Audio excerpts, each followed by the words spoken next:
अस्सलामुअलैकुम बिस्मिल्लाहिर्रहमानिर्रहीम। आज मैं आपको चना चाट बनाना सिखाऊंगी। काले चने सेहत के लिए बहुत अच्छे होते हैं। इमली की चटनी शामिल करूंगी, ये भी बहुत हेल्दी होती है। 10 दाने मैंने इमली के लिए थे, उनको मैंने आधा घंटे के लिए भिगो दिया था। बाद में मैंने उसको अच्छे तरीके से मसल के उसको मैंने छान लिया था। अब मैं इसकी चटनी तैयार कर लेती हूँ। आधा गिलास मैंने पानी का शामिल करके पकने के लिए रख दिया है। 1 टीस्पून नमक शामिल किया है, half teaspoon red chilli powder, half से थोड़ी सी कम पिसा हुआ garam masala, half teaspoon ज़ीरा, हाफ से थोड़ा सा कम काला नमक, 1 टेबलस्पून भर के chaat masala, half tea spoon चीनी शामिल करूँगी। इससे बहुत अच्छा सा फ्लेवर आता है।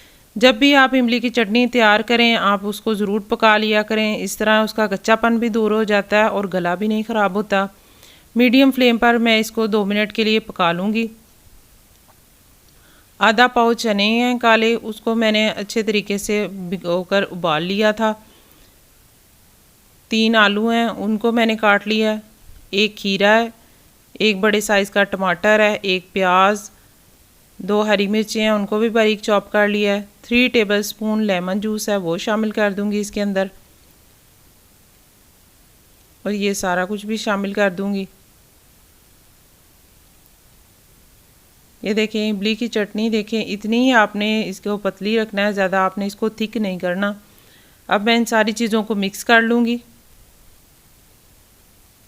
देखें कितनी जल्दी से फटाफट से हमारी चटनी चाट बन के तैयार हो गई है। आप ज़रूर ट्राई करें, रमज़ान में अफ्तारी में बनाएं, बहुत ही मज़ेदार से चटपटे से तैयार होते हैं। रेसिपी अच्छी लगी हो तो सब्सक्राइब कर दें, दुआओं में याद रखें। अल्लाह ताला आप सबको खुश और आबाद रखे। अल्लाह हाफिज़।